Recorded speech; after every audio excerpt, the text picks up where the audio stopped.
La 4G Batelma vous présente Ni Vavao.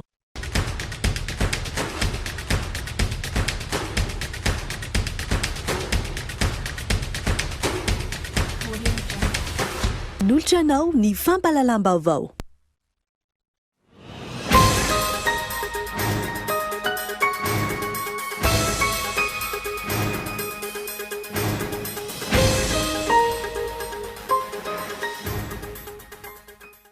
Miampiraika ambiham-polo indray no vao marina fa mitondra ny tsemikaretina coronavirus araky ny tatitra izay navoaka ny CCO Covid-19 iva tamin'ity androany ity. Nahitana tranga vaovao ihany koa tao Sainte Marie miampy 3 kosa ny sitrana Soamantsara androany. Totosa androany teny Avolony fionana teo amin'ny filohan'ny pirenena Andry Rajoelina niaraka tamin'ireo mpandraharaha eo anivon'ny sehatra tsy miankina. Ny bahatoerana nandritra izany ny tokony analefahana ny hetra. Apetraky ny fanjakana ihany koa ny plan multisectoriel d'urgence. Atolotra olanin'ny antenimieram-pirenena eny amin'ny CCI ivatony Zoma ho avy izao ny LFR 24. Ny LFR izay nahitana fiovana betsaka raha mitata amin'ny LFI noho ny ady izay hatrehan'ny firenena amin'ny fiparitahan'ny coronavirus sy ny fiantraikan'izany. Efa miverina miasa ireo mpitatitra amin'ny zotra nasionaly sy regionaly eto Madagasikara akoatra ny eo amin'ny faritra Analamanga, distrikan'ny Toamasina voalohany sy faharoa, Moramanga ary Fenerivo Atsinanana. Entitra ny fanarahamaso ny fanarahana ireo fepetra ara-pahasalamana. Eo amin'ny maresaka iraisam-pirenena, olona maheran'ny 700 no voatily fa mitondra ny tsemikaretina coronavirus tao tanànan'ny Pekin any Chine nandritry ny herinandro. Miato avokoa manomboka androany ny sidina iraisam-pirenena miazo ny Pekin. Ny adidiny revitra.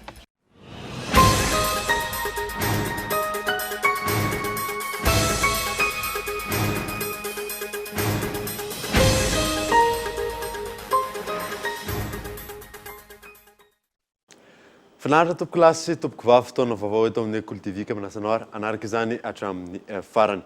Nanomboantsika ny vaovao miampiraika ambiham-polo ireo vao marina fa mitondra ny tsemikaretina coronavirus araky ny tatra izay navoaka ny CCO Covid-19 ivato amin'ity androany ity. Nahitana tranga vaovao ihany koa tao Sainte Marie ny alarana efizao.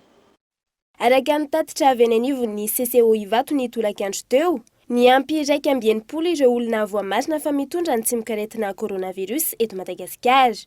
Ka ny 15 hita teto Antananarivo izay miparitaka any amin'ny faritra maro toy ny ao Ambanidia, Ampitatafika, Andotapenaka, Tsaramasay, Bemasoandro, Itosy. 2 ireo tranga vaovao hita tao Toamasina, 3 tao Atsirabe, 2 tao Sainte Marie, 1 ao Tsiroromandidy ary ny iray kosa hita tao Moramanga. Zany reo valin'ny fitiliana rehetra ireo dia araka ambinipolo nisan'ireo olona vaovao voatily mitondra ny tsemikaretina coronavirus. Marina moa zany fa raha fakana singa tsy natao maly daholo zany fa nisy efa tamin'ny 5, 6, 7 ka hatramin'ny faraka ambin'ny 10 volana Jona. Zay no manazava an'ilay ny centre d'infectiologie Charles Mérieux izay misy an'ireto andihana valiny anankiroa reto ny fitambarany araka ambinipolo. Nisan'ny sitrana indray dia 30 tamin'ity andro anio ity dia ny anankifito dia avy any Toamasina avokoa. Ny 20 dia avy eto Antananarivo dia raha tsinjaraina indray zany amin'ny traitement na fitsaboana azon'izy ireo olona anakenina tamin'ny anankifito sitrana teny Toamasina dia nisotro Covid organique avokoa amin'ilay fatrany manasitrana zany na le dose curative. Ny olona anankisivy izy rehetra sitrana tao nosiala zany dia nisotro CVO ihany koa.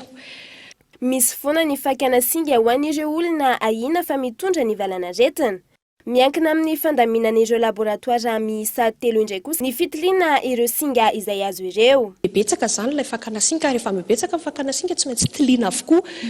Atao aloha zany ilay fakana singa any amin'ny toeram-pitsaboana, olona efa voahofana any amin'izany manao azy dia aterina reny fakana singa reny koa fa misy asa be koa anatin'izay any amin'ny ireo hoe laboratoara zany izay mijery an'ireo fakana singa na ireo hoe prélèvement ireo. dia rehefa izay zany a dia arakaraky ny fahafahan'ny laboratoara andro manalina mihitsy zany laboratoara miezaka ireo laboratoara anankitelo ireo a dia arakaraky ny atao hoe kapasité zany hoe ny fahafahan'ny machine zany a mamoaka an'ilay manao an'ilay fitiliana mamoaka an'izay fa ianao nanontany hoe mandram-piandry an'izay dia misy tokoa ny zavatra atao voalohany aloha zany a dia ny fanokanana alohan'ireo olona ireo faharoa ary atao eran-tany izy ity dia misy ny rehefa misy ny zavatra manaitra dia azo atao ohatra ny tonga dia manao fitiliana hafa ihany koa. Misy 7,7 ireo olona voamarina fa mitondra ny valan'aretina Covid-19 hatramin'ny nanomboany ny valan'aretina. 7,7 kosa ireo olona mbola manaraka fitsaboana amin'izao. Totosa androany teny avolofo ny fionana teo amin'ny filoha Andrajoelina sy ireo mpandraraha eo anivon'ny sehatra tsy miankina. Ny bahatoerana nadritra izany ny tokony analefahana ny hetra ametraka ny plan multisectoriel d'urgence ihany koa ny fanjakana Henri Florio. Tontosa androany teny amin'ny lapam-panjakana Iavoloha ny fotoan-dehibe ny onan'ireo mpandraraha eo anivon'ny sehatra tsy miankina sy ny filoha Rajoelina Andry notron'ireo mpikambana avy eo anivon'ny gouvernemanta. Ny fionana androany izay nandraindray ireo mpandraraha ijerevana vahaolana maharitra ho an'izy ireo eo amin'ny sehatra tsy miankina manoloana ny fantokiantoka sy ny trosa sy ny takaitra apetraky ny fandalovana ny valan'aretina coronavirus eto Madagasikara eo amin'ny sehatra ny fandrarahana.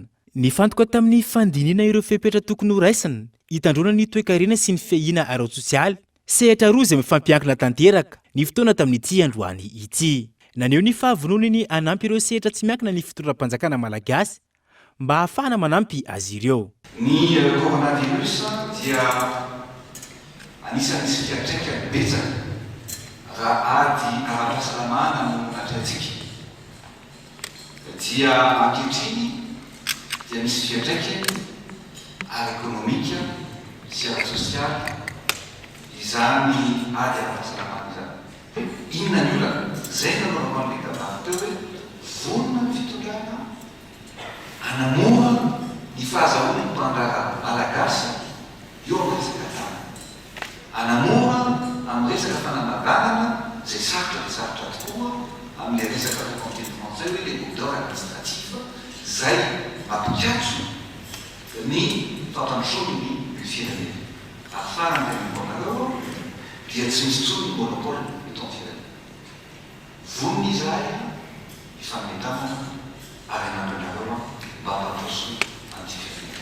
Isan'ny teboka notaken'ny mpandraraha nadritra ny fionana ny rosoana amin'ny fanamorana ny fampindramam-bolo miaraka amin'ny tany zanam-bola ambany eny anivon'ireo banky maro samihafa. Teo ihany koa ny tokony ho ijerena akaiky ireo mpiasa nambarany ary nangatan'izy ireo ny amin'ny tokony hanafoanana tanteraka ny fandoavan-ketra raha ohatra ka tsy afaka manatanteraka ny fandrafoanana izany ny fitondram-panjakana noho ny teti-bola-panjakana tokony hirosoana izy ireo ny fanalefahana ny fandoavan-ketra. Nambarany solon-tenan'ireo mpandraraha ihany koa fa afaka 9 volana any ho any vao miverina amin'ny laona ny fandrarahana eny anivon'ny orinasa ka tokony ho apetraka ny sehatra ifanakalozana maharitra.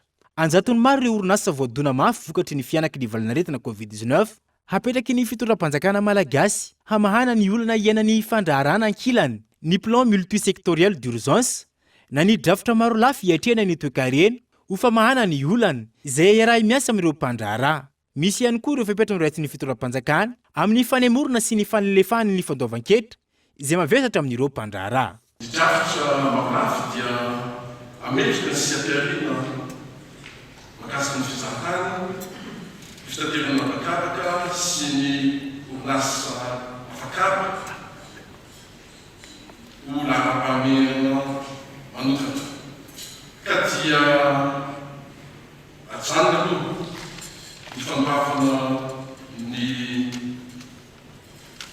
acompte provisionnel na ny hoe ny vola aloha mialoha makasika ny impôt sur le revenu, ny IRSA, ny TVA, kanefa kosa ny fanambarana makasika an'izany tokony atao alohan'ny fadina mifonofona ny posta ho azo.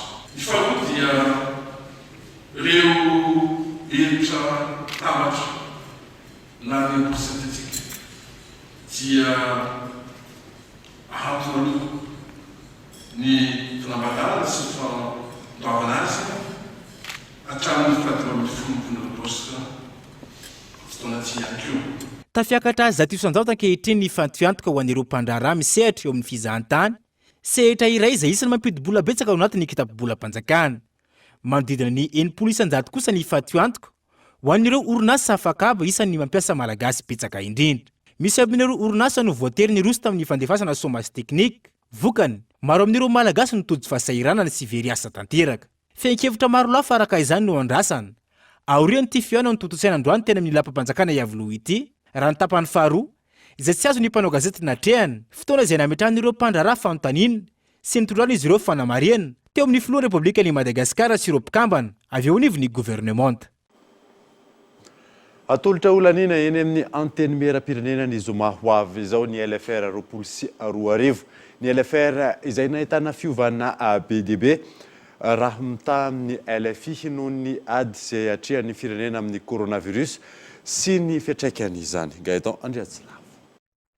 Efa eny am-pelatanan'ireo solombavambahoaka ankehitriny ny volavolana amin'ny feny teti-bolam-panjakana sy Pantsina 24. Ity farany izay nahitana fiovana maro vokatry ny fisiany valanaretina coronavirus. Nenatra any amin'ny 400 isan-jato ohatra ny vola miditra amin'ny etra sy ny doany raha mita amin'ny vinavina napetraka teo aloha. Eo amin'ny resety fiskale manokana tsy misy afa-tsy ny 7.720 miliara ariary, izany hoe ny 3.520 isan-jato ny vola miditra amin'ny ankapobeny. Nahitana fiananatra any amin'ny 2.720 miliara ariary raha mita amin'ny LFI na ny loi de finance initiale. Nena ihany koa ny vola miditra eo amin'ny faditseranana na ny douane izay vinavinaina hatratratra any amin'ny 2.720 miliara ariary, izany hoe nahitana fiananatra any amin'ny 5.9 miliara ariary. Tsy karitra amin'izao ady atao amin'ny Covid-19 izao fa niena ny fahafana mamokatra amin'ireo sehatr'asa maro. Tsy misy afa-tsy 3.5 isan-jato ohatra ny tapa-pamokarana eo amin'ny sektor primaire, raha toa ka 4.1 isan-jato izany tao amin'ny LFI 24.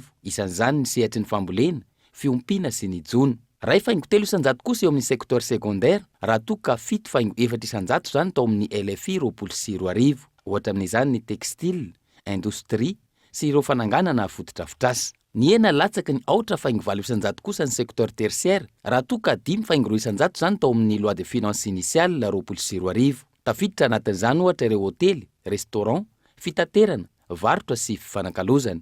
Ity sehatra ity izay isan'ny nahitana fahavoazana noho ny fikatoanany ny sistany. Eo amin'ny fandaniana, vinavinaina hatratratra any amin'ny 3.900 miliara ariary, raha toa ka 7.900 miliara ariary zany tao anatin'ny LFI 24. Izany hoe nahitana fiakarana hatrany amin'ny 3.9 isan-jato. Fiakaran'ny fandaniana vokatry ny fiatrehana ady atao amin'ny valanaretina coronavirus ankehitriny. Raha totaly mahatratra any amin'ny 8.3 miliara ariary ny tsy fampiana ara-bola. Ny 7.7 miliara ariary amin'ny tsy fampiana ara-bola io hotoanany avy any ivelany, ary ny 2.7 miliara ariary avy ato anatiny. Teboka maro amin'ny sehatra isan-karazany no tsy maintsy novana ao anatin'ny LFI 2020 ka izao narafitra ao anatin'ny LFR 2020 izao. Ny LFR 2020 izay atolotra ho laniny anteny mera-pirenena eny amin'ny CCI Ivato ny Zoma hoavy izao. Tokony ahena anisan'ny voafonjy amafisina bebe kokoa ny fanajana ny zon'ny vehivavy ary ampitomboana ny ady atao amin'ny fanalanjaza. Ireo nisan'ny teboka ny voatra nandritra ny tatitra izay nataon'ny CNDH teo anatrehan'ny anteny mera-pirenena androany. Gaetan Andriatsilavo. Voafaritry ny 7 amin'ny lalàna laharana 4.2 tipika aotraotra 7 ny 12 Jolay 4.2 ny fanaovan'ny vao mera-pirenena mahaleo tena misana ny zon'olombelona na ny CNDH ny tatitra momba ny asa vitany eo anoloan'ny anteny mera. Androany alarobia 7 ny volana Jona 2020 teny amin'ny CCI Ivato ny nanatanterahana izany teo anatrehan'ny anteny mera-pirenena. Ankoatra ny tatitra natao, isan'ny tepoka ny hotondrin'ny CNDH ihany koa ny tokony anenana ny isan'ireo voafonjy, ny fanajana ny zon'ny vehivavy ary ny ampitomboana ny ady atao amin'ny fanalanjaza. Maro ny fanamariana sy ny fanontaniana napetraka ny solombavambahoaka teo amin'ny CNDH. Ohatra amin'izany ny hoe inona marina no andraikitry ny CNDH, aiza ho aiza ny fanonerana ireo gadra politika izay iarahany miasa amin'ny CFM. Réparer les dommages zay nisy taminay. Ny hoe gadra politika zany. Kanefa hatram'izao tsy re be tsy re kely nahary zareo amin'ny ny moa fampiavanam-pirenena zay hoe mikarakara anazy io de zay no tarainay ina marina ny andraikitrynareo mba hazahoanay ny zona io satria zo misy ny satria prévu amin'ny lalàna ka hatram'izay nefa de tsy mba ohatran'ny olona tsakan'olona fotsiny ao de seza fotsiny mila io sezanareo fa tsisy andraikitra hoe ry mba ataony zareo zany mba hoe hita mba mampijoro ny zareo zany tsisy le izy fa de comme ça. Isan'ny nisongadana tao anatin'ny tatitra ny taona 2024 ny nahazo ny vaomera fankatoavana teo amin'ny sehatra iraisam-pirenena izay nomeny Global Alliance of National Human Rights Institutions. Fankatoavana izay manamafy ny fanekeny izao tontolo izao ny fidoroany vaomeram-pirenena mahaleo tena misahana ny zon'olombelona. Andraikitra ireo ministera voakasika ny fanamafisana ny fepetra sy ny fanaramaso ny fampiarana ny lalàna momba ny toaka gasy raha ny fanazavan'ny solombavamboaka tamin'ity androany ity. Andrasana kosa ny fanapa-kevitra ireo loolona. Iona saina. Taorin'ny fandanian'ireo solombavambahoaka 100 ilay volavolan-dalàna momba ny famokarana sy ny famarotana ny toaka gasy omaly mitodika eny anivon'ny antenimiran-doolona ankehitriny ny mason'ny mpanara-bavao amin'ny fanapa-kevitra ho raisin'izy ireo. Raha iverenana ny voarakitra ao anatin'ilay tolo-dalàna avy amin'ny filoha lefitry ny antenimira-pirenena avy amin'ny Fianaratsoa, Razafy Androfa Jean Brunel, tanjona voalohany anatin'izany ny mba ampalalaka sy ampanaran-dalàna ny fifamezivezena sy ny famarotana ny toaka gasy, ny fanomezan-danja ny vokatra malagasy sy noho ity vokatra iray ity tsy afa-misaraka amin'ny kolotsaina malagasy hatramin'izay ka hatramin'izao. Manoloana ny resabe ny anivon'ny fiarahamonina sy tamin'ny tambazotra-tserasera ny amin'ny fanaramaso ny kalitao sy ny fenitra ara-pahasalamana nanambarany mpampakateny amin'ny voamera ny varotra sy ny fanjifana eo anivon'ny antenimera-pirenena fa anjaran'ny ministera voakasika izany dia ny ministeran'ny indostria ny varotra sy ny fanjifana ary ny ministeran'ny fahasalamam-bahoaka no anaramaso izany rehefa ivadika ho lalàna ampiarina eto amin'ny tany repoblika ny Madagasikara. Ny zava-dehibe dia lany le lalàna tao amin'ny antenimera-pirenena. Vita ny asanay solombavambahoaka fa sy miankina aminay amin'izay ny hampiarana ny iaplikena n'izany lalàna fahalalàna toaka gasy zany eto Madagasikara. Ny zavatra rehetra atao eto Madagasikara dia misy ny norme indrindra fa amin'ny sakafo.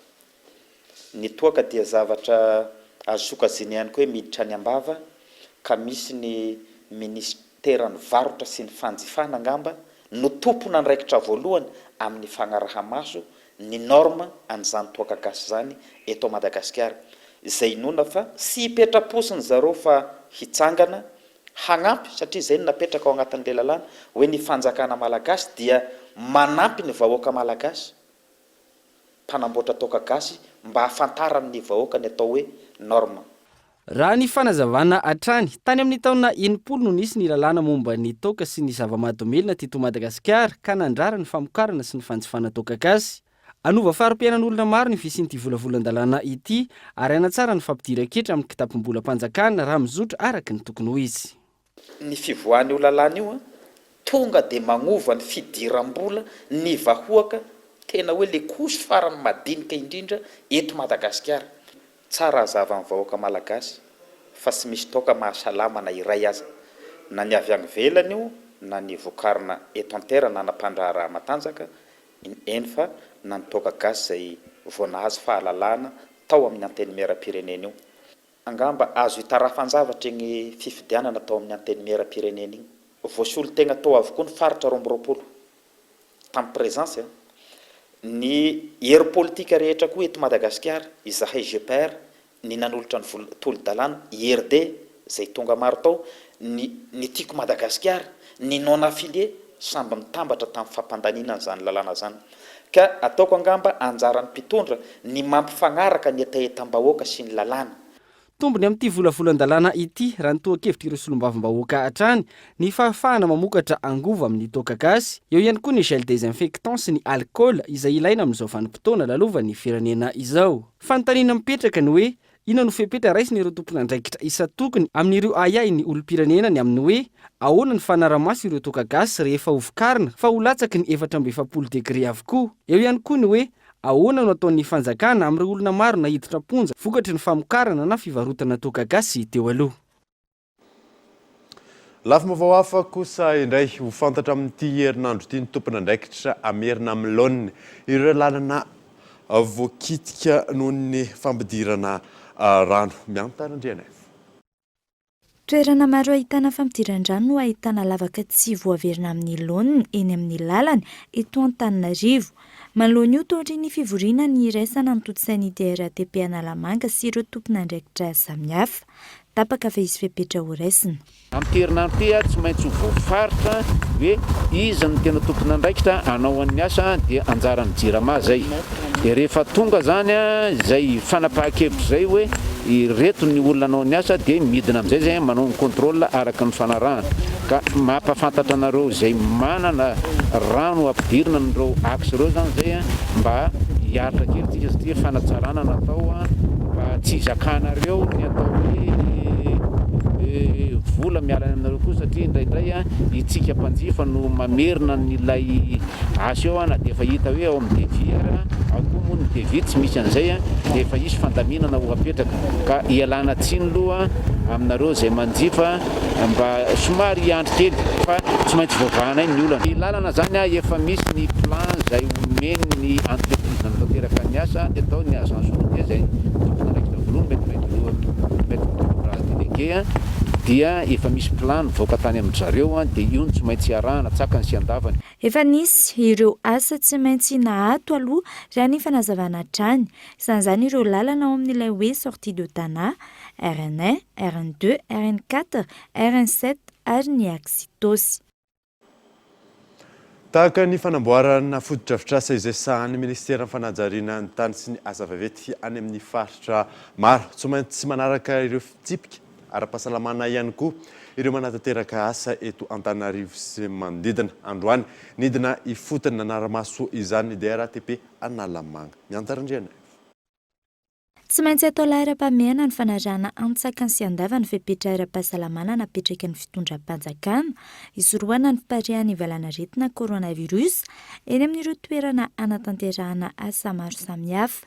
Androany tetsy amin'ny axe Krokfarmivato no nanaovan'ny DRTP Analamanga fanaraha-maso. Toromarika ny anajany orinasa sy ny mpiasa manao ny asa io fepetra ara-pahasalamana na ray maso io. Amin'izao amin'ny anara-pahasalamana zao moa dia efa misy ny fepetra manokana raisina izay iarahany daholo be dia ny fanasana tanana zany ny fanajana ny distance 1 mètre eo amin'ny mpiasa eo koa ny fametrahana ny kasibozika zay aloha zany dia efa fepetra tsy maintsy atao isanandro vao miditra ny mpiasa dia mandeha ny fisavana ny kasibozika tsy nitondra zany dia tonga dia tsy maintsy jerevana akana fepetra manokana mba tsy siny hoe ny sasany manao ny sasany tsy manao. Ny fanasana tanana disa maraina dia efa mametraka rano sy savony isaky ny toerana satria rehefa isakafo ny olona anao zany mbola manahirana ny tady rano ity raha tsy asinao amin'ny raina mihitsy zany ny ahafahany zareo manao an'le manaja le fepetra ara-pahasalamana. Itoetra ny izao fanaraha-maso izao raha ny fanazavany talim-paritra Analamanga eo anivon'ny ministerany fanajariana ny tany sy ny asa vaventy mikasika ny fandrosoa ny asa eto amin'ny ity axe ity mandrina ny 700 ny asa amin'izao fotoan'izao no vita ary tsy maintsy mamaly ny kalitao ny fanarahana ny orinasa mamita izany. Raha antsika nijery taloha izay tsy maintsy avana no ny atao hoe kalitao tsy mifanaraka fepetra tokony takiana araka ny kaizesaritra. Amin'izao zany zay dia efa mahita ary mihatsara hatrany ny asa ary misy mananteny zay fa ity axe ity zany dia pavia io lavalava dia raha antsika mahita zao fandrosoana sy ny fahatsarana zao fa ny zavatra ino kely efa napetaka tamin'ny commune dia ny atao hoe camion semi mandeha amin'ity. Raha mahita zao tsika angamba irahanareo mety atao fa lavalava ihany ny fosse maçonnier zay mbola tsy maina akory dia efa nisy semi remorque nanitsaka ka eto angamba dia izy ny fepetra raisina ny fepetra moa zany dia nijerevana ny hoe izy ny camion tokony hitsofoka aty izy ny tsy tokony hitsofoka aty 3 km 800 eo le izy dia ao anatin'izay ny asa atao ao anatin'ilay izy pavage ny tena atao amin'ilay izy zany hoe atao pavé manomboka any mandrapatonga ary amin'ny sampanana ary amin'ny Krokfarm ary ao anatin'izay raha ohatra ny fanamboaran-dalana rehetra tsy ny chaussée ihany no voakitika fa tsy maintsy misy ouvrage miaraka aminazy ouvrage d'assainissement araka ny fahalalantsika moa zany amin'izy raha ny chaussée ihany no kitianao rehefa manamboatra lalana anao dia tsisy dikany fa ny rano no tena fahavalon'ny lalana mila gérena zany le rano misy fossé maçonné atao ao anatiny misy cunette maromaro atao dia misy murette de protection hibetena amin'le pavé. Komina Ivato, komina Talatamaty ary ny komina Anosiala no voakasika mivantana amin'ity asa ity. Nanao antsoava amin'ny mponina sy ny ben'ny tanàna amin'ireo komina ireo ary ny mpampiasa lalana manoloana io ny teo anivon'ny DRATP Analamanga, ny Anajana sy Ikajina ny fodrafitrasa vita. Niopatra tamin'ny fiparitahan'ny Covid-19 indray ny fanadidina izay nitotsain'ny agence capsule sy Cool TV FM. Maro tamin'ny olom-pirenena no nilaza fa matahotra ny mety hiparitahan'ny izany fanadina. Matahotra ny fiparitahan'ny Covid-19 ianao. Io indray no fanontaniana napetraky ny agence capsule niarahana tamin'ny Cool TV FM tamin'ny olom-pirenena miisa 400 12 taona ny mihoatra, ny fahatelo ka hatramin'ny fahadiminy volana Jiona teo teto Antananarivo renivohitra. Ny valiny betsaka indrindra, izay ny 570 nanontaniana ny teny avokoa fa matahotra ny mety hiparitahany satria maro no maty vokatry ny aretina ny amin'ny firenena hafa. 270 nilaza fa matahotra satria mbola tsy ahitana fanafody manasitrana tanteraka hatreto. 100 nanambara fa tsy matahotra fa tahaka ny aretina hafa ihany io. Ary ny 300 niteny fa rehefa maty dia aleo maty fa tsy maninona. Nanamafy ireo valiteny ireo ny olon-tsotra nanontaniana. Matahotra ny fiparitahan'ny coronavirus izy ireo no izy aretina mahafaty. Eo ihany koa ny tsy fitandreman'ny ankamaroan'ny olona ny fepetra rehetra ho fiarovana amin'ny aretina. Tena matahotra mihitsy, tena matahotra satria zavatra arety mandozy io ny ratany. Tsy mbola tsy tena hita izay tena hoe masitra vika tsy maintsy miaro tena ihany. Tena matahotra mihitsy aloha ny antony satria tsy ny olona rehetra zany no mitandrina. Ary tsy ny olona rehetra koa no mandray fepetra dia tsy maintsy matahotra ihany sady le izy koa efa miparitaka maneran-tany mihitsy zany amin'izao dia matahotra. Matahotra ny fiparitahan'ny coronavirus ka le aretina le mahafaty zay no tena. Araka izany, matahotra ny fiparitahan'ny aretina ny ankamaroan'ny olona, indrindra amin'izao fitomboan'ny olona eny an-dalana amin'izao fitomboan'ny ora ahafahana mifamezivezy izao. Tonga eto fotoana ny dokavarotra isika aorianan'izay ataontsika mahakasika ny zotra nasionaly sy regionaly. Eo ihany koa ny famerenana ny marquage au sol rehefa avy eo.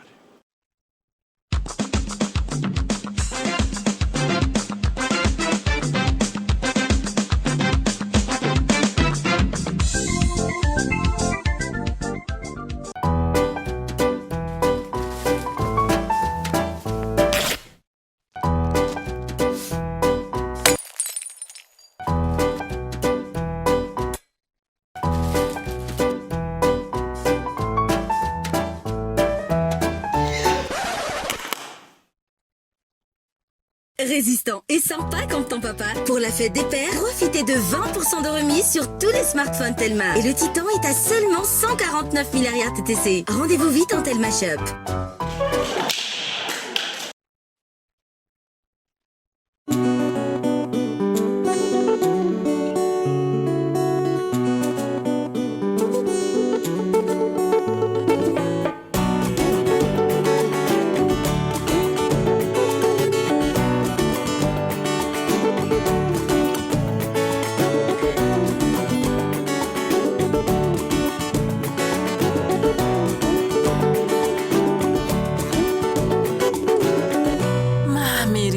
Miaraka amin'ny goûty.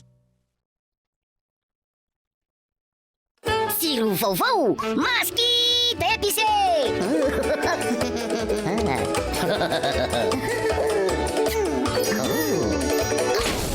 Salto chips maskit épicé indray zao no malaza. Ambiance vaovao matsiro be. Aza adinoina koa salto chips fromage sy salto chips chili. Salto, craquez la vie à pleines dents. Votre bébé commence à marcher. Vous avez choisi les chaussures les plus confortables. Vous avez prêté attention aux petits détails. Eh bien, avez-vous choisi la bonne couche pour que votre bébé puisse faire ses premiers pas correctement? Grâce à ses caractéristiques extra flexibles sur 3 dimensions, Molfix conserve sa forme, absorbe le liquide et offre une totale liberté de mouvement au bébé. Nos recherches ont prouvé que les bébés font correctement leurs premiers pas avec Molfix, que nous recommandons à toutes les mamans. Fais correctement tes premiers pas avec Molfix, petit explorateur. Nous sommes avec toi.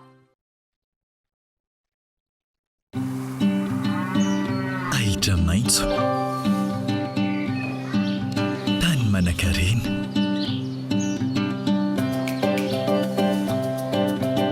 fikarakarana ampitiavana ireo omby ary fahaiza-manao malagasy.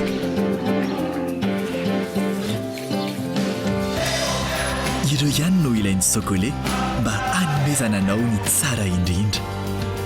Vita avy amin'ny ronono velona, tsara sy matsiro avy eo Antsirabe. Socolait, ny tsiro tena izy. Gucci vous présente. Hey, regardez-moi ça. Ce doré, ces courbes. Vous croyez pouvoir résister au nouveau Gucci sablé? Pas hyper évident. Avec son bon goût de beurre, c'est si fondant. Fondez vite pour le nouveau Gucci sablé, saveur beurre.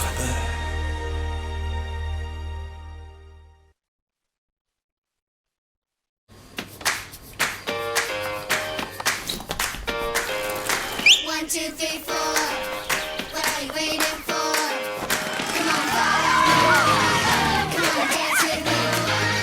Just lead your destiny as far as you can see.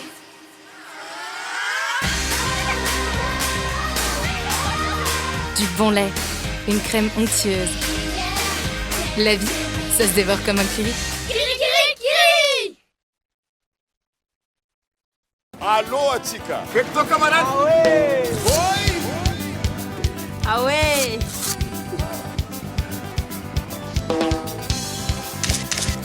Ah ouais! Viva Pecto! Ah ouais, Kia! Salam Pakatia!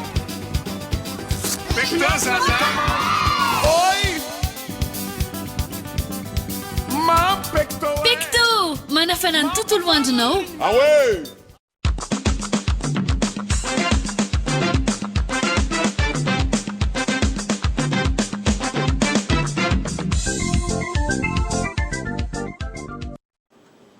Vereto amin'ny fampahalalam-baovao isika. Mamboarina ary ho asiana fanovana ireo andinin-dalàna amin'ny feny asa eto Madagasikara. Natao izany mba ampifanaraka ny lalàna misy eto an-toerana ary ny lalàna amin'ny feny asa iraisam-pirenena. Abraham Randriamana. Anisany miteraka olana eo amin'ny sehatry ny asa eto Madagasikara ankehitriny, ny fisian'ireo andian-dalàna amin'ny feny asa tsy mifanaraka amin'ireo lalàna iraisam-pirenena. Zava-dehibe araka izany ny fanamboarana sy fanavoazana ireo andinin-dalàna amin'ny feny asa ireo raha ny fanazavana. Misy ireo fifanarahana iraisam-pirenena izay nisoniavin'ny nankatoavin'ny Madagasikara zany tamin'ny herintaona tamin'ny taona 2014 izay miompana indrindra mahakasika ireo mpiasa mpifindra toerana mpifindra monina any ivelany zany na atao isika hoe travailleur migrant. Nisy izay fifanarahana iraisam-pirenena zay dia manana didy zany ny firenena malagasy vokatr'izay fanaovana sonia sy fankatoavana izay ny ampifandrindra ny lalàna eto an-toerana ifandraika amin'izay lalàna iraisam-pirenena zay. Tanjona ao anatin'ny fanamboarana izany lalàna amin'ny feny asa izany ihany koa ny fanatsarana ireo andinin-dalàna ho fampandrosoana ny sehatry ny asa misy ankehitriny. Tsapa ihany koa zany ny mpiara-mombinantoka rehetrarehetra. Rehefa mitentsika hoe mpiara-mombinantoka eo amin'ny sehatry ny asa dia tafiditra ao anatin'izany ny fanjakana sy ny vondron'ny mpampiasa sy ny syndicat-ny mpiasa. Fa efa ela ihany ity fehezan-dalàna ny feny asa ity no niatra teto amintsika efa ho 20 taona lasaka. Be dia be ny zavatra niova tao anatin'izay eo amin'ny tontolo ny asa sy ny tontolo ny fandraharana mifandraika amin'izay asa zay amin'ny ankapobeny ka noho izay anton'izay dia nilaina zany mba nieritreritra ny rehetrarehetra hoe aloha mba asiana fanovana everina fa izay teboka visivisy tena mahakasika mivantana ny fiainan'ny mpiasa sy ny fiainan'ny mpampiasa amin'ny ankapobeny dia izay no izana azy ireny. Misy araka izany ny atrik'asa mandritra ny 3 andro izay arahany eo anivon'ny ministeran'ny asa sy ireo mpiara-miombinantoka amin'ny sehatra eo amin'ny tontolon'ny asa mikasika ny fandiniana ireo andinin-dalàna izay asiam-panovana ireo. Ity volavolan-dalàna ity izay atolotra eny anivon'ireo andrim-panjakana maro samihafa ao aorian'ny fanamboarana azy. Efa miverina miasa ireo mpitatitra amin'ny zotrany nasionaly sy régionaly eto Madagasikara ankoatry ny eto amin'ny faritra Analamanga, distrika Toamasina voalohany sy faharoa Moramanga ary Fenerivo Atsinanana. Entitra ny fanaramaso ireo fepetra ara-pahasalamana. Tinara Tsimandresy. na dia mbola ao anatin'ny amehana ara-pahasalamana azy Madagasikara amin'izao fotoana izao efa nianalefaka ireo fepetra rehetra ary efa manomboka miverina tsikelikely amin'ny fiainana andavanandro ny mponina. Miverina miasa ireo mpitatitra amin'ny zotra nasionaly sy rezionaly ankoatra ny eto amin'ny faritra Analamanga, ny any amin'ny distrika ny Toamasina voalohany sy faharoa, Moramanga ary Fenorivo Atsinanana. Isy ny fepetra ara-pahasalamana entitra ary araha-maso akaiky ny fampiaran'ireo mpitatitra izany. Ankehitriny zany, tsy mbola mahazo miasa ny zotra nasionaly sy rezionaly ato amin'ny faritra Analamanga. Izay atao hoe ivon'ny fisiany zany zotra nasionaly zany. Tsy mbola mahazo miasa koa ny zotra rezionaly sy nasionaly ao amin'ny distrika Moramanga, Toamasina voalohany, Toamasina faharoa, Fenorivo Atsinanana. Ny ankoatra an'izay eraky ny Madagasikara dia afaka miasa. A partir an'iny gare routière iny zany manomboka eny amin'ny tobim-piatsonana dia efa tokony misy fepetra ara-pahasalamana hentitra, ny fisasana tanana, tsy tokony mihoatra ny 50 ny olona ao. Ny fanaovana désinfection, ny toerana zany, ny gare routière sy ny le fiara. Indrindrandrindra ny fampiasana ny manifold mba hahafantarana hoe ty olona ty avy aiza, andeha ho aiza raha ohatra ka misy fitadiavana anazy. Nanamafy koa ny tale général ny ATT fa tsy midika ho fanafoanana ny fepetra ara-pahasalamana velively ny fampitomboana ny ora fiasana ireo fiara fitateram-bahoaka eto an-drenivohitra ho amin'ny 7 arivo. Isy ny fanasazian'ireo mpitatitra minitsy mananja ireo fepetra ara-pahasalamana ireo eo ampanatotosana ny asan'izy ireo. Zavatra tsara ho fantatra aloha ny fanitarana ny ora azon'ireo taxi be iasana tsy midika hoe foana ny fepetra ara-pahasalamana. Fa mifanohitra amin'izay ara hamafisina ny fepetra ara-pahasalamana. Ny fanajana ireny le fepetra ny raisitsika reny hoe efatra isaky ny bankety ihany ireo le minicar genre sprinter dia mbola mijanona zay tsy misy neny amin'ny couloir. Mbola manan-kery zay hatreto ary notre navoaka an'izay. Zay mandika an'izay zany dia mbola azo saziana ara-dalàna mihitsy. Mitohy hatrany ny fandrarahana fanafody amin'ireo fiara-pitatitra ary tsy mahazo miasa ireo fiara-pitatitra tsy nahavita izany raha ny fanazavana hatrany. Homaimaim-poana ny fitsaboana vonjyaina eny anivon'ireo hôpitalim-panjakana ka mahavelom-bolo ireo solombavambahoaka izay ezaka ataon'ny fanjakana izay tiana raha tsy mandresy. Isan'ny olana sedran'ny ankamaroany malagasy ny alafo ny sara ny fitsaboana eny anivon'ireo hôpitaly. Homaimaim-poana ny fitsaboana vonjyaina eny anivon'ireo hôpitalim-panjakana araka ny voarakitra ao amin'ny fandaharana asa amin'ny fanatanterana ny politika ankapobeny ny fanjakana. Mahavelom-bolo ireo solombavambahoaka izany fanapahan-kevitra izany araka sitrahan'izy ireo ny ezaka ataon'ny fitondram-panjakana amin'ny fanatsarana ny sehatry ny fahasalamana. Fa dia tanterahana ary nekeny fitondranam-panjakana izay hoe ny premier soin rehetrarehetra amin'ny hôpitaly lehibe izy ao amina faritany zany dia ho raisin'ny fanjakana an-tanana daholo ka dia misaotra betsaka satria tena manamaivana sy mahavonjy ny vahoaka malagasy zany. Amin'izao ady mafy lalovan'ny firenena izao, tonga nanatra fanomezana ho an'ireo mpiray-tanindrazana misedra ny voka-dratsy ateraky ny fandalovan'ny valanaretina coronavirus teny amin'ny ivotoeram-pibaikoana momba ny Covid-19 ny solombavambahoaka ny Madagasikara voafito amin'ny boribory-tany faharoa Lanto Rakotomanga niaraka tamin'ny fikambanana Directed avy any Koweït. Natokan'izy ireo any Mponin'Antananarivo izany fanampiana izany ary ahitana entana ilaina amin'ny fiainana andavanandro sy arotava. Dia tonga zany ny ONG anolotra anireto produits de première nécessité reto izay ahitana ronono 240 carton, vary 700 gony, menaka 720 carton, siramamy 70 lasaka ary spaghetti 100 carton. Dia ao anatin'izay ihany koa dia nanolotra ihany koa 10 pièces na cache-bouche zany ny Directed. Isitraka fanafody sy arotava ary vary avy amin'ny fikambanana Tous Ensemble pour Madagascar kosa ireo mponina any amin'ny faritra Atsinanana sy Alaotra Mangoro. Fanafody zany misy 400 boatina paracétamol izay ho atolotra ho anareo izay ho any Tamatavy. Ao ihany koa misy koa ireo masque misy eo amin'ny arivo eo ny isany dia vary iray taonina ho atolotra zany izy ireo ho any zareo any Ambatondrazaka. Noraisiny teo anivony ifitoeram-pibaikona momba ny Covid-19 Antanandroa ireo tolo-tanana sy fanampiana rehetra ary nampananteny izy ireo fa herinandro monja dia ho tonga any amin'ireo olona tokony antefany ireo fanomezana rehetra. Manomboka androan'ny asa famerenana ireo marquage au sol izay ataon'ny commune Antananarivo renivohitra. Faritra maro no voakasika izay asa izay nialarana izao. Miroso amin'ny asa famerenana ireo tsipika mandry na ny marquage au sol ny eo anivon'ny commune Antananarivo renivohitra androany ary tsy farana raha tsy amin'ny 4 Jona ho avy izao. Hetsika izay tafiditra amin'ny fanatsarana ny tanàna Antananarivo sy ny fiomanana amin'ny fandraisana ny matso lehibe izay ho tanterahana eo amin'ny arabe ny fahaleovantena Analakely. Toerana maro no voakasika amin'izany ka misy ny fandaminana sy lamina efa napetraka. Misy ihany koa ireo carrefour logistique izay ici ny fanapahan-dalana rehetrarehetra avy any Anosy, Taninarenina, Conforama, Kazomanga, Tanimena izay voakasika an'izay fanaovana marquage au sol izay. Koa eto dia manentana sy mampafantatra ary mampilaza ny vahoakana Antananarivo amin'izay fanatanterahana izay fanaovana marquage au sol izay satria mety isy ary tsy maintsy isy moa zany ny déviation ny mety fampandalana mandritra fotoana fohy afana manao an'ilay traçage. Ivelatra any amin'ny faritra maro ny asa famerenana ny tsipika mandry.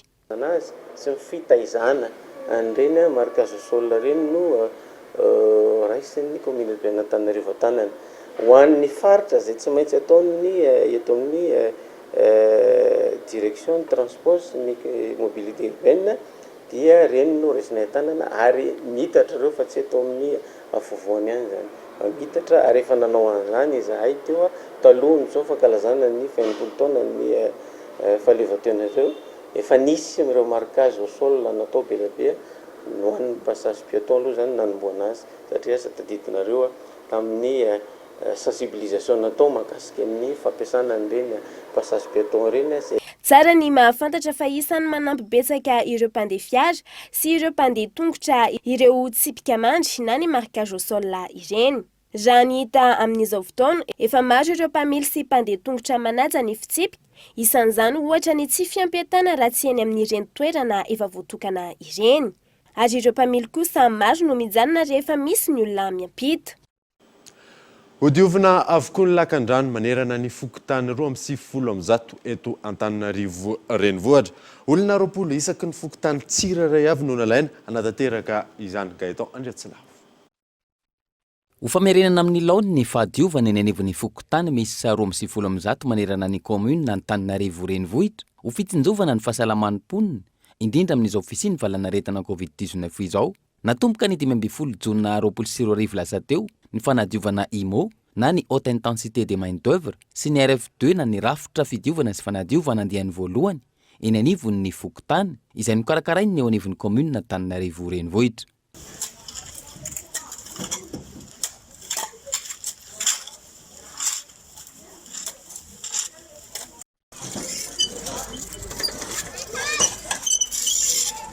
Fokotany misy 10 no anaovana ny fanadiovana amin'izany izay ahitana ny fokotany 67 hectares sud, Anjesika voalohany, Antetezana afovoany, Antomadinika atsimo, Ankasina, Andrefany Manajarary, Ivolaniray, Ambilany be, Anosy be Andrefana, Ambodiady. Nidiovana tamin'izany ireo lakan-drano sy lalakely ary nisy ihany koa ny fandraofana ireo fako dépôt sauvage izay efa tsy nisy nanadio nandritra ny fotoana maro. Andiany voalohany ihany izao tana maro izao ary mbola itoy manerana ny fokotany maro ny andiany manaraka. Panadio misy 20 isaky ny fokotany no naparitaka amin'izany ka ny 5 RF2, 12 kosa IMO izay ny commune Antananarivo renivohitra no mandony karamany hoy ny lehibe ny Sampandraharaha. Ny chef de service ny développement communautaire ao anivon'ny commune Antananarivo renivohitra ny Dr Razafindrakoto ary no mitondra ny fanapanazavana.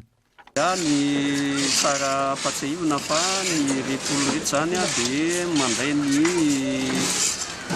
ramany a 5,000 isan'andro fatapakandro ny miasa ary ny mandoa an'izay a dia ny commune urbaine Antananarivo zay no mandoa azy. Mahasatra azy aloha efa ela no tsy misy fanadiovana zay no tena marina ary zay no ilaina an'izao le zavatra zao a tsy ho atao vonintsiravonandro fa ilaina ho atao matetika zany. Zay mahatonga le amin'ny 50 ndray miara atao misy ny fanadiovana fa raha fokotantsay malala manko fa reny tatatro reny a eto amin'ny tanàna Antananarivo dia fandray ny ankebiazana. Antony ny fanadiovana ny fahitana ny loto izay efa tsy nisy nanadio nandritra ny fotoana maharitra. Eo ihany koa ny fitsinjovana ny fotoam-pahavaratra sy ho fisorohana sahady ny mety ho fiakaran'ny rano vokatry ny fahatsetsemany tatatra. Nidina ifotony nanadio ny tsenan'Andravoahangy androany ny teo anivon'ny CUA, ny Croix Rouge Malagasy ary ny ASOS akoatry ny fanadiovana. Nisy ihany koa ny fanahitana ny olona amin'ny fisorohana ny varinaretina coronavirus io nasaina.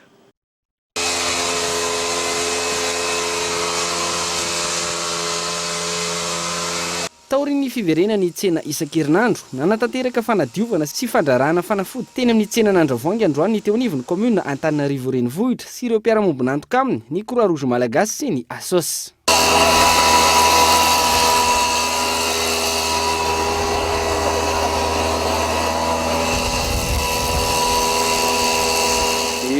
Fiarahana amin'ny commune urbaine Antananarivo sy mpiara-mombona antoka anankiroa dia ny ASOS sy ny Croix Rouge. Ny antony nanaovana izao fiarahana izao dia ny andrindrana ny asa zany ny commune urbaine sy ny ireo mpiara-miombona antoka dia mba sady miara-manao no marakotra toerana maro zay ny antony izao fiarahana izao zany.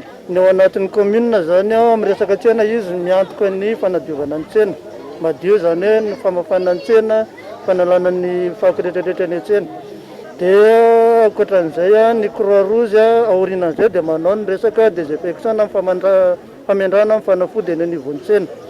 Dia anisan'ny anankiray fandrombonan'ny Croix Rouge sy zareo ao anatin'ny ASOS ilay fanentanana eny anivon'ny fiarahamonina. Itony fiara-miasa eo amin'ny telotonta raha ny fanazavana trany amin'ny fanadiovana ny tanàna Antananarivo sy ny fanentanana ny olona hiady amin'ny fiparihan'ny valanaretina coronavirus.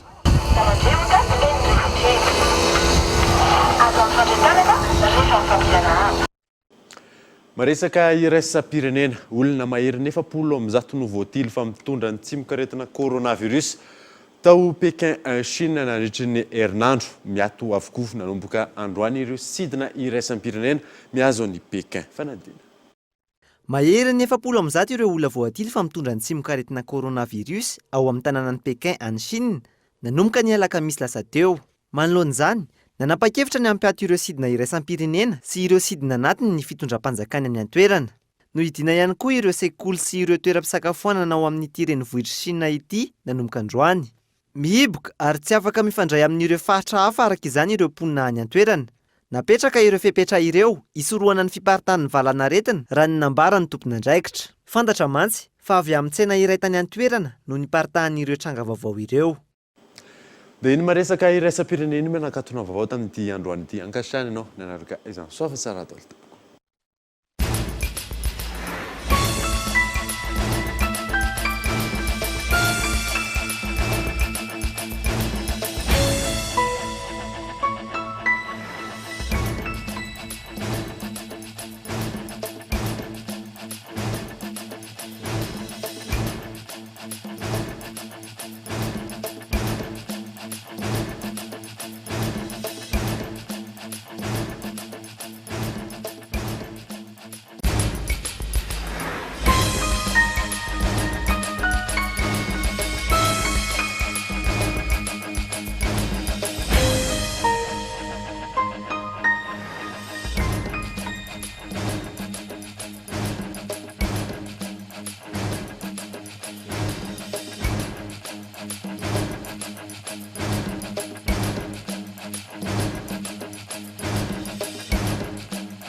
nanolotra anao teo ny fampalalam-baovao.